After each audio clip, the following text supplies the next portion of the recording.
smaller crowd than we had last week. And you really drew quite a crowd. You and Matt put quite a crowd together last week. So, but that's not unusual when we have a panel type discussion or a discussion with multiple providers.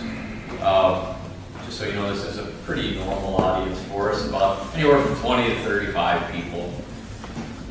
And we do have a few new faces here today, so I think we'll take a quick run around the room and just have everybody introduced. And Jake, our coffee sponsor, One Page Accounting, you can start us off. I'm Amanda from Lifebook Builder.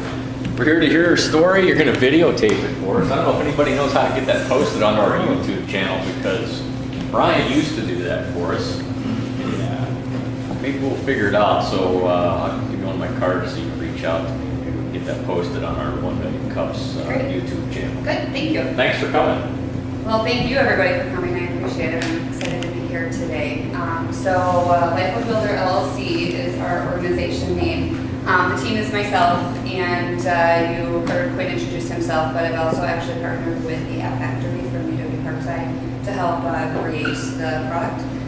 Really great way to try to focus on getting something out of the gate and at a little bit less of a price than if I was completely outsourcing all the development work. So it's been great working with the students and the teachers over there.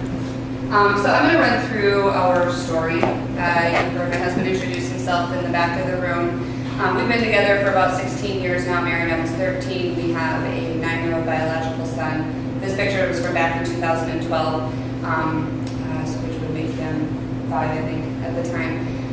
We had a lot of problems having kids, as many Americans do these days, and we've spent a lot of money on fertility treatments, lost a lot of pregnancies, a lot of babies, and it's a sob story that is very typical these days in America, unfortunately.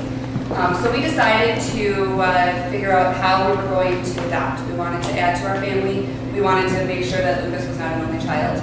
And after spending as much money as what we did on fertility treatments, we decided to go foster care to adoption route. So in early 2012, we started our foster care and adoption classes with the County of Milwaukee. We live down in Racine County, and actually I should probably step back. My day job is in pharmacy space, so I do a lot of prescription data and analytics in my day job. So we live in Racine County. We licensed with Milwaukee County. It took us about 6 months to finish our classes and to get our license. Our license was officially issued in December of 2012 to be foster and adoptive parents. When they license you, they actually license you based on how many places a child can sleep in your house, which is a little known fact in the foster care world. We were licensed for up to 3 kids, and we went back and said, oh, 1, just 1. But because we had spots for 3 kids in our home, that was how our license was given back to us. So that was December. We took our 5-year-old then on a trip of a lifetime for a little kid, spent like 12 days in California, went to everything, did anything possible that a 5-year-old would absolutely love, and thought when we get back, he's not going to be an only child anymore, so we're going to kind of give him an awesome vacation. So it was December of 12. In January of 13, we got a call for these 2 half-siblings. Biological name Angel was 13 months, and biological name Darlene was 3 months old. Angel was with his birth mother for the majority of his life and experienced severe neglect. Darlene was born 10 weeks early and cocaine positive. And even though we asked for 1, they said, hey, we have a sibling here, you have to stay together, of course, right? So we met them in January, and they moved in with us on February 8th of 2013. This is their first picture together. They were not in the same home. They were number 3 and 4 out of 4. They are now number 3 and 4 out of 6 for that birth month. So, and yes, we were asked to take number 5 and number 6, and we said no. Our 5-year-old, the first time being a big brother. And then here, Bella is 1, Nolan's 2, and Lucas is 6, and then we've got 2, 3, and 7, and 3, 4, and 8 in that picture. So it took, they were with us for 3 years, 1 week and 1 day until the adoption was completed. This is our adoption day picture. This was a picture from the courthouse, February 15th of 2016 this year. The adoption was completed, and this was just our recent family picture that we just got back. So the reason that I'm telling you this story is because this is why I'm doing what I'm doing. I'm very passionate about the foster care and adoption community. One thing that I didn't realize when we became foster parents and adoptive parents is how much the foster care system would become my platform. So in addition to the startup that I began working on last year, I also run a small nonprofit. And it's the strict goal is to create and provide luggage for foster kids. So last year we donated more than 500 bags of luggage to local area foster care homes. We also created more than 300 personal care packages and school supplies and things like that. It's pretty amazing how a foster child is not able to have any sort of identity. They're just passed from place to place, and they are not able to have anything that's their own or identify with anything, anybody, anything, and it's not theirs. So our mission on Bakes for the Kids nonprofit is to help give them something that's their own, and that if they need to move, they need to relocate, they can put their things in their own suitcase or their own bag and be able to take it with them. So we started that last year as well. About 16 months ago, the company that I was working for was acquired by a behemoth organization, and I was told I was safe, and I still am. But when that act happens, when the acquisition happens, you never know. It's like it's either going to be really awesome or it's going to be really bad. There's no middle of the line. And when it happened, we were talking about what am I going to do? Am I going to stay here? Am I going to go? And Kevin said, well, you've had this idea. Why don't you try to see if you can get it off the ground and just stay here until you figure it out. So that's what I've done. Is I've started working on this project. We did and this is actually phase 1, so I'm really focused on this phase 1. I do have a bigger picture goal here as well, but I'm going to talk more specifically about this adoption version of the Lifebook for this phase 1. The goal here is for us to provide an avenue, a way to have a conversation with a foster or an adoptive child about their history. So when our kids moved in with us, we knew who their birth mom was. We knew who we knew who our daughter's father was, but we did not know our son's father. He's an unknown still to this day. We knew that our daughter had the sickle cell trait. We knew that she was born cocaine positive. We knew that he experienced severe neglect. But that was pretty much all we knew, right? So when you have a child come into your home that you deliver, that is your biological child, you have your own family history. You know things about yourself and your spouse or your partner. You know things about your parents or your partner's parents, and that's not the case inside of a foster or inside of an adoption setting. So that's what we wanted to try to figure out. So an adoption lifebook is actually a way to record memories and to be able to have a way to converse about those memories with that child. It's a way to hopefully help them maintain their identity as they grow older, so that it's not just about they are an adopted child, but they are Nolan Rockel, and he is this individual, and part of his identity is his pre-adoption identity, but it's also his current identity, and those may not be the same thing. So how are we going to reconcile that and then have a conversation about it to be able to do that? So this is a need actually because when we're going through those classes that I told you took about 6 months to do, they tell us about the importance of a Lifebook for the reasons that I just shared with you, but this is what they give you. They say, here's pieces of paper, fill out their name, 3-hole punch it, throw it into a binder, bedazzle that binder, and there's your Lifebook. I'm like, I've got toddlers. You want me to put paper in a binder? What is that going to do? I mean, they're just going to rip this thing up, and there is no way. And then the other thing about it is this actually was very daunting to me. I knew that, no offense to my wonderful husband. But I knew that this responsibility was going to fall onto my shoulders. And and to sit on the couch at 9:30 at night when I'm finally sitting to grab some pieces of paper and start filling this out, I'm like, you really want me to fill all this out? No, I'm sorry, I'm not going to do it. So I haven't done it yet. So I'm thinking, what would I do as an adoptive mom to make sure that this was there? I know that it's important. Our 4-year-old daughter is already trying to reconcile the difference in our skin colors. So I'm having a verbal conversation with her about, yes, she's brown, and yes, mommy and daddy are white, but here's our differences and here's our similarities. You try to be able to have that conversation with her. If I had something that was a book of some sort, to be able to say, you know what, here's the tummy that you were in before you were born, and here's what she looked like, and you see how she's brown, and you're brown, and that's why you're brown, and be able to have that level of conversation, because a conversation with a 4-year-old is much different than a 14-year-old, and how you are able to have that conversation. Now, our almost 5-year-old son could care less. He's like, whatever, I don't really care whatsoever, but my daughter, she's just very, very focused on this, and I have to have that conversation with her because she won't drop it. So it's how are we going to have that conversation together. So the solution that we came up with is to build an app that is easy, simple to use for foster and adoptive parents to document the information, both pre-adoption, celebratory adoption day, and then post-adoption milestones and memories. We wanted it to be very, very simple. I did not want it to be scrapbooky-ish. I did not want it to be, here's all the pieces of paper and have it appear overwhelming, even if it may not necessarily be overwhelming. I didn't want any sort of appearances of it being overwhelming. And then my goal is to have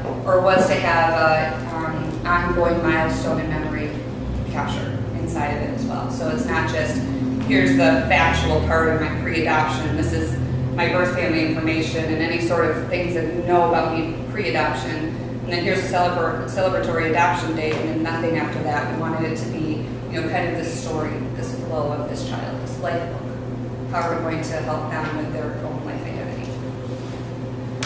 So our accomplishments to date, filed and registered the LLC last year, works with, so I've actually had a lot of community help around this.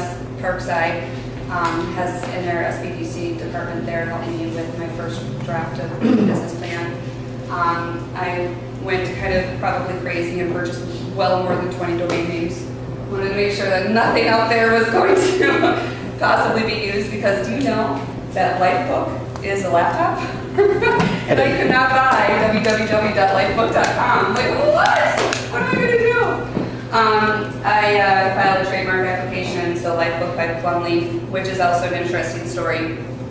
I just wanted to trademark Lifebook or Lifebook Builder or something along those lines, and was told that, was advised, I should say that Facebook has so many trademark and patents out there that they would probably contest and it would not be approved. So was advised to create more of an umbrella organization, came up with Plumleaf for some personal reasons. So now the trademark that was filed is Lifebook by Plumleaf, which is actually good and smart because I have multiple phases that I have in my mind for this Lifebook concept. So it'll allow me, the Plumleaf umbrella will allow me to continue working on that. Gateway has a Launchbox organization that's very similar to this. So it's a co-working space, and they have some advisors there as well, and that's 5 minutes from my house. So joined that group. Also, Launchbox, and we did have an accelerator program going on right now. So I was accepted into that accelerator program. It wraps up in December. That was a 12-week program, so I'm involved in that. Have done more than 100 surveys, conversations, questions with some early potential adopters. And I'm working very closely with the Doyen group out of Madison. I'm not sure if you are familiar with that group, but amazing group in Wisconsin. And then I'm also working to potentially have a partnership with the Wisconsin Foster Care Training Organization too. So while each foster care system is county specific in the state. There is one governing body overall the training, and I'm trying to create a partnership with them too. So that's the accomplishments to date. I thought it might be helpful for Quinn from Parkside, since he's the lead engineer on this, and he has a team that are helping him out, to do a quick, very bare bones demo so you can see the app. It's not out yet. Our goal is to have it out by the end of the year. So if you can give me a second here. While he's pulling this up, any thoughts or feedback on the concept or opinions? I've got just like 2 minutes. How do you make money? Yeah, that's a great question. I hope I do. Yeah, so the revenue model right now, I'm actually probably on my 3rd iteration of plans at the moment. The concept is that the download of the app would be free. We would charge a nominal subscription fee to store the data, and then printing out the Lifebook would be based on the number of pages. So it'd be $79 for a 40-page Lifebook, $59 for a 20-page Lifebook is the concept. However, we just recently found out that Apple, because of their new latest version of Apple Pay, will take 30% out of any profits if the... That's not recent, that's always been. Is it? The Okay. last 5-6 years. Okay, so 30% out of that is a pretty big hit. So I'm not sure if we're going to potentially... What are they saying, 30% off? Sales. Sales out of the app. And app sales. Oh, anything that's purchased through the app? Yeah, if it's purchased through the app, but the one, okay, so this is the, one before we... All right, we got it to work. All Real quick, let me just finish that. The one thing that, You build in the sales through the app. Anytime somebody buys something through the app after they download and install it, Apple gets that. but it doesn't count if they purchase a product. So it's only if there's more of a subscription concept. Kind of like eBay. If you're going to buy some on eBay, they don't get 30%. So it's, the question that I have right now is potentially eliminating that subscription fee so that it's not, they don't take 30% of it and only wrap it up underneath the actual purchase of the final product. I don't know if that's where we're gonna head right now, because I don't want to, I wanna make sure people are committed to using it and purchasing that product too. And that Lifebook at the end of the day, and if we don't have some sort of subscription around it, I would be concerned about that, and I need to start seeing revenue come in, especially as we get to some of the other phases that I have planned. But that's at a high level, the concept that we're thinking from a pricing model.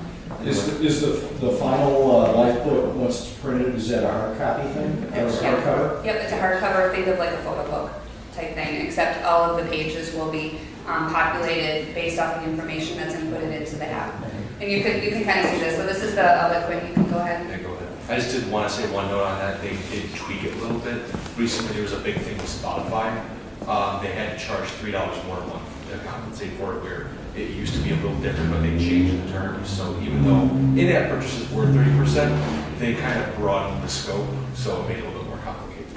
Yeah, the other thing they do is they take care of the payment process, so you really don't have to wait back out of there. Yeah, exactly. Yeah. Well, all right, so here's Lifebook main screen. I can go through different sign-up features, but I want to try to keep it as simple as possible today. I'm going to use the most basic dummy data I can for logging in, which is AA, this little secret field. Go ahead and get in. And so far, there we go.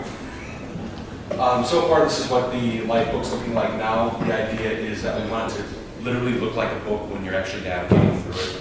So for the first chapter, we're going to actually have, obviously have like general information. You're not going to want to dive directly into the little middle parts of their life. You want to know the basic information about them, when they were born, their height, weight, etc. So when you actually do go to add in information, see the little edit icon in the corner, then it's going to open up to the general information section. I think I actually put Bella's in there. That's nice. Cool. So obviously you can start with like birth weight, birth length. Ooh, that's actually. I always use the weirdest dummy data, so I'm really glad this is not on my phone. Birthday, eye color. It allows you to select different photos, so you can actually go through like. So I'm not gonna go through your photos. Thank you. Well, let's suppose open that up. And then you can add different characteristics about the child. So Dimple in her chin. I'm gonna keep it really simple. Dimple chin. All right. And then we'll save that for later. Now, just one other thing, if you want to go back to the main Yes. page. So eventually, the information that is which is inputted will also repopulate on this side as well, so that you can see it as it's going. This is also what would be printed inside of that final life book. However, there are some graphic things that we are still working on. So this is very, very bare bones at the moment. And, you know, we got this functional live on Monday night. So, you know, we're still working on it. We do currently have test servers running that can do something very similar looking like this, but unfortunately they're not live yet because they're not quite as secure as we want them to be, and I didn't want to take any risky decisions for this presentation.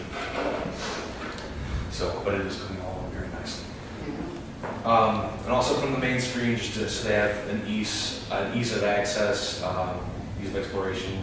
You hit this little overflow, allow you to log out, go into further account settings. We try to keep it, you know, modern, using like pop-up view controllers, something that you can see in a lot of modern apps nowadays. Although this is not how it will be navigating the indie file product. Right now, this is how we're navigating between chapters, just for beta, for testing, it keeps it simple.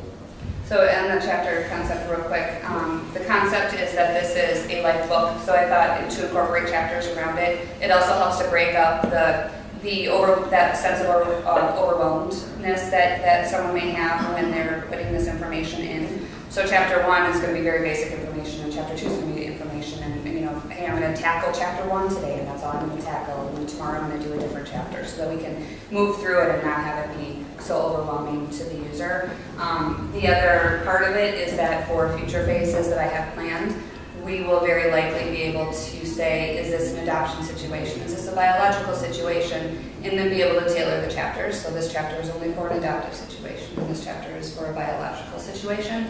So that way it's not, I don't need this chapter, but I do need that chapter. And then parents can also say, I don't have this information, I don't want to do this chapter, or I don't have this data attribute, so I'm not going to input this piece of information. And then what you see here will be dynamic enough that it will populate something like, come on.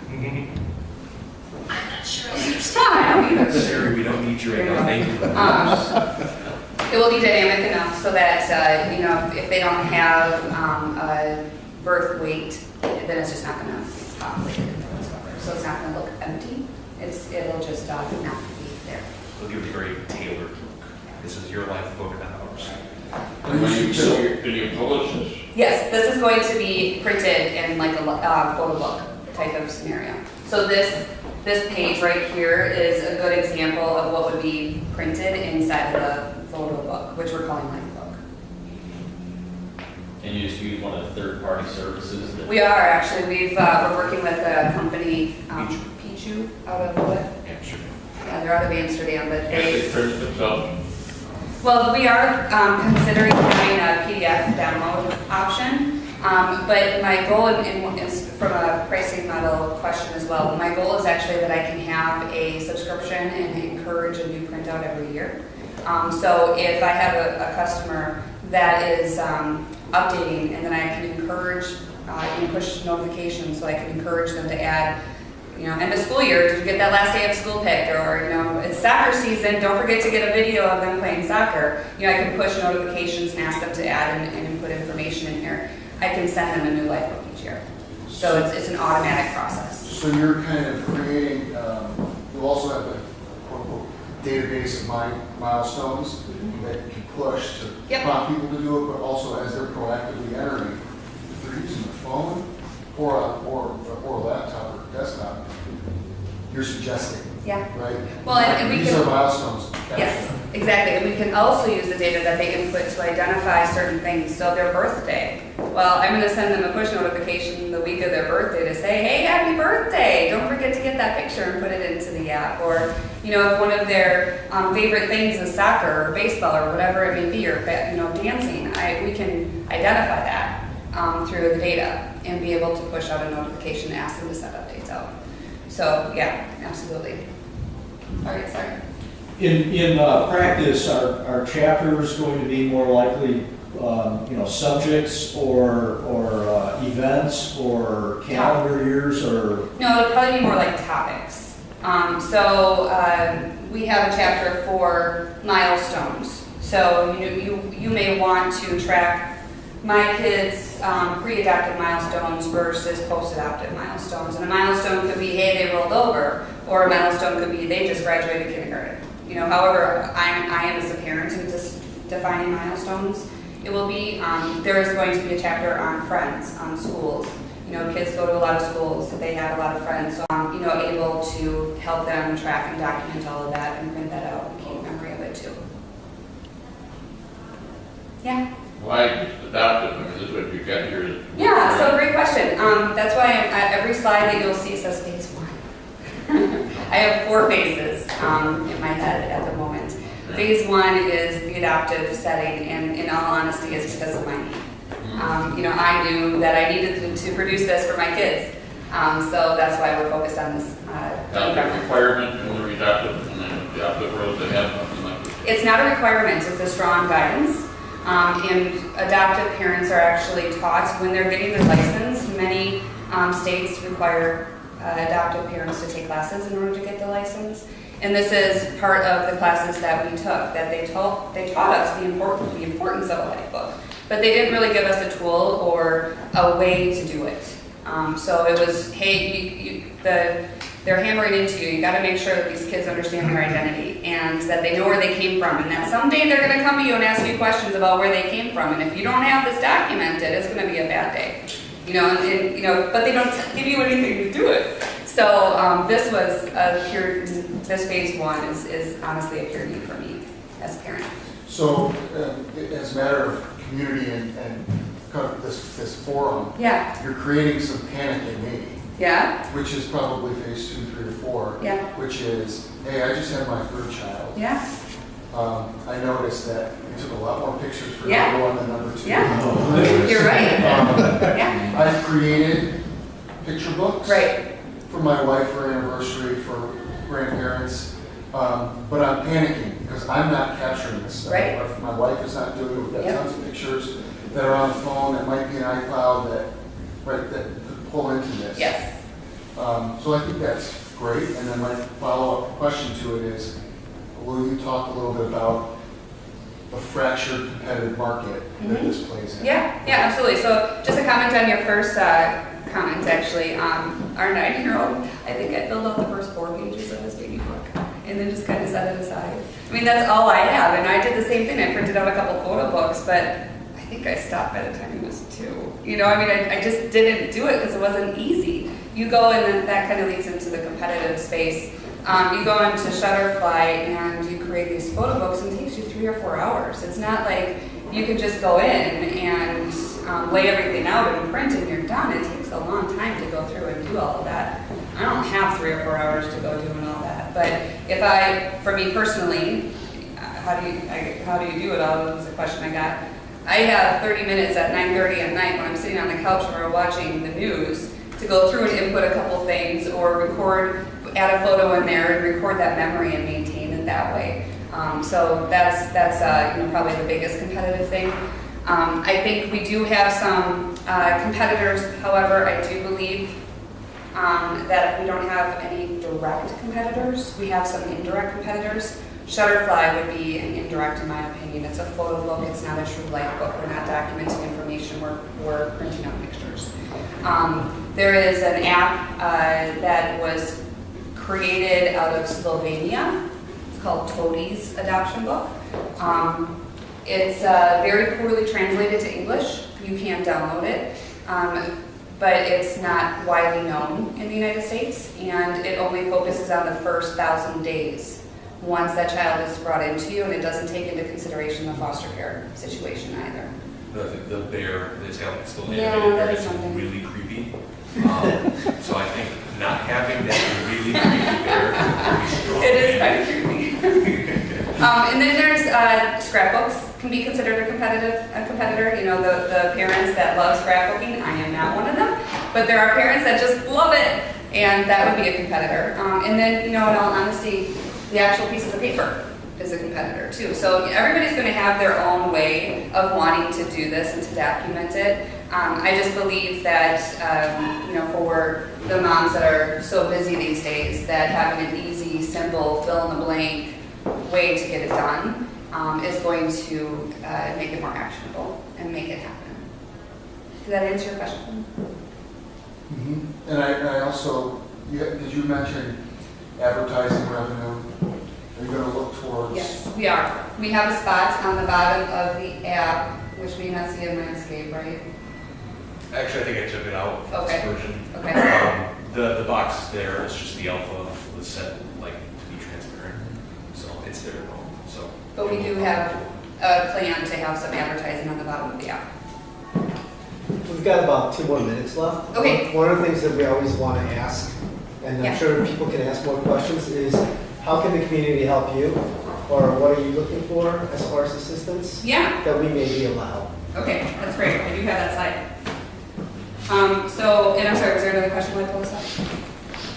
Yeah, I think what you have that's unique is the fact that you're helping the parents post information, Yeah. you know, kind of relieving that guilt.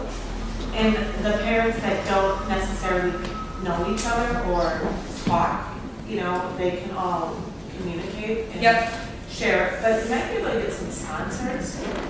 Yeah. People who like don't want to have a foster child but believe in it, they might, you know, be able to fund you to be able to fund foster families. Yeah, I love that idea. I've actually, because of my recently new connection at the Wisconsin state level foster care organization, I'm very connected in Milwaukee County, but I just recently got that new connection. She actually said that there might be an opportunity that the state could fund it. But then another suggestion that came my way was to see if I could partner with Jockey. So Jockey does a lot of things around adoption. So is there an opportunity to do something along that lines too? So I completely agree with you. And you know, one of the things, you know, adoption is phase one. Adoption is very personal to me. But I don't want to just leave the scope at that. So I want to, my focus for this upcoming calendar year is really on that, so I can grow those partnerships. I think that there's an opportunity to work with national agencies and national organizations that focus on foster and adoption care and just try to create partnerships that way. But long term, I really do want to just expand outside of just the adoption world as well. Does this provide then also a connection or communication mechanism between adoptive parents and birth parents? Yes, it in does. an adoption situation? Yep, yeah, so, and it actually could be in any adoptive situation, not just limited to open. That is actually one of the questions that I've asked many of the potential early adopters that I've been working with, is would you want to add a contributor?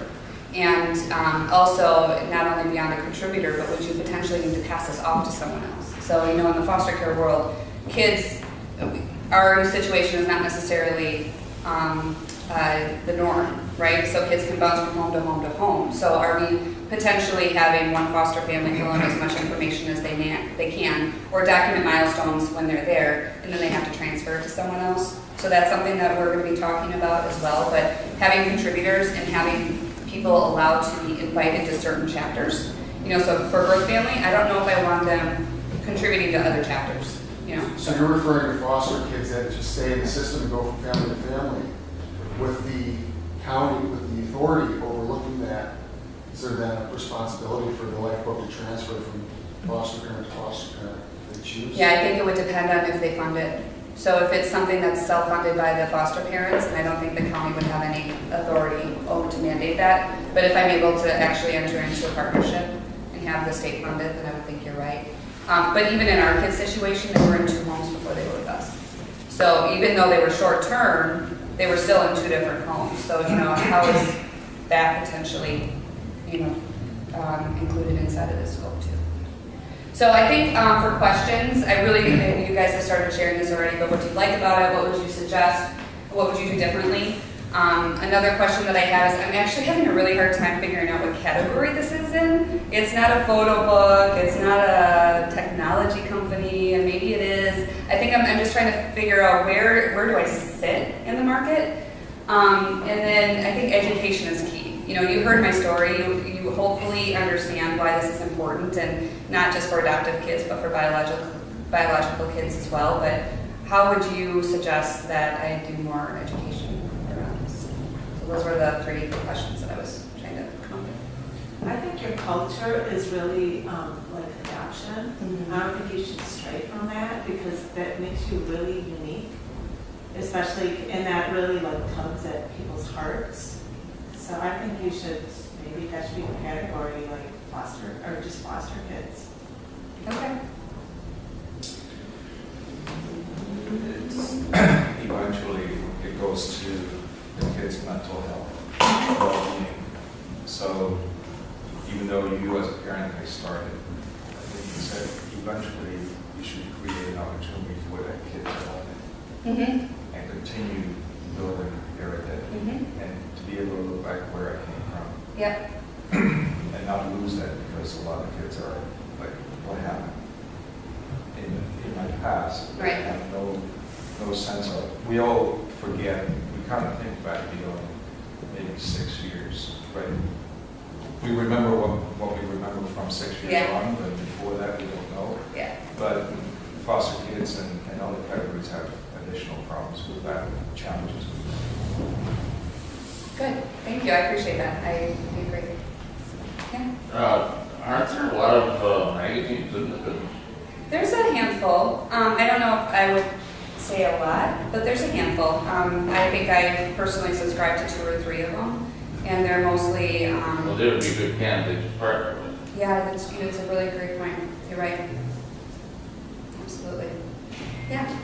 Are you envisioning app only, or is there also going to be a website? Yeah, so actually, and I just kind of skipped over this. So phase 1, next steps is iOS is going to be launched hopefully by the end of the year, right, Quinn? And then Android will be launched shortly thereafter. We're going to have the website allow for build functionality as well. That is actually one thing that I was a little surprised when I was surveying potential adopters, is that their perception is that it would be easier to build online than it would be on an app. But I also don't necessarily know if they understand this fill in the blank concept yet. So I'm going to go back with some of the screenshots of those people that said that they would prefer it on the website and see if they still feel that way. But it is very obvious in the surveys that I've done that I need to have build functionality on the website. So for the very immediate next steps, iOS will be launched, Android will be launched, website will be launched. The other feedback that I got is they actually want that blank baby book concept too.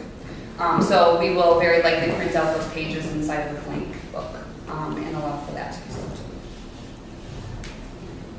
Well, if you do a webpage, you can also they can go to it on their phone, do it.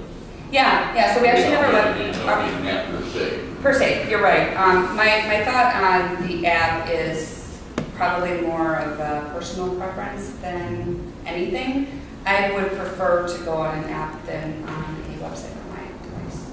But everybody's a little different, So so, be in the app store is a big thing. yeah.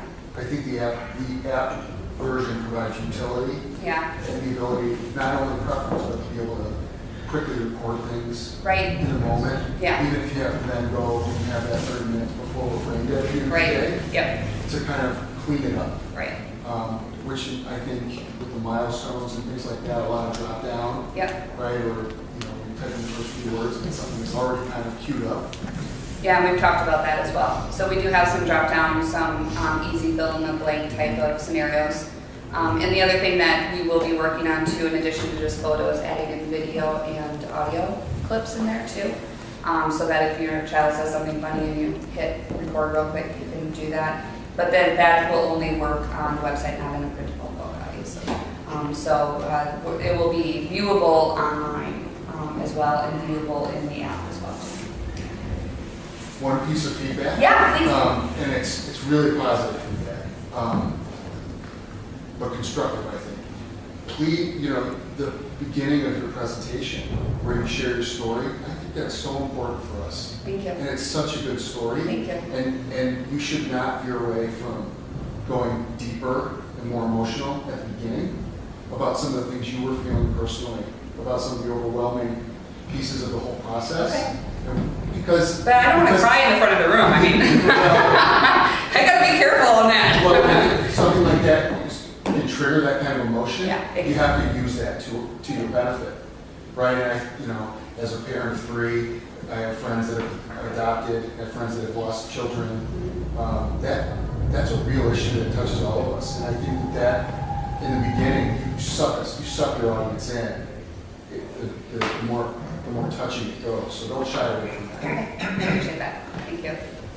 Along those same lines, as you start thinking about how you get the word out about this thing, there's got to be all types of sites and support groups for adoptive parents. There are. We thought about blogging and saying, Yeah. putting your story out there, because I think that's going to do exactly what you were referencing. Yes. And if you're telling people your personal story, you're going to connect with them, and they're going to be your biggest early adopters and advocates. Yep, I agree with you completely. Part of my 2017 marketing strategy includes, and I'm not going to say trade shows per se, but I've submitted more than a dozen speaking proposals, and my goal of those is to educate the value of a life book.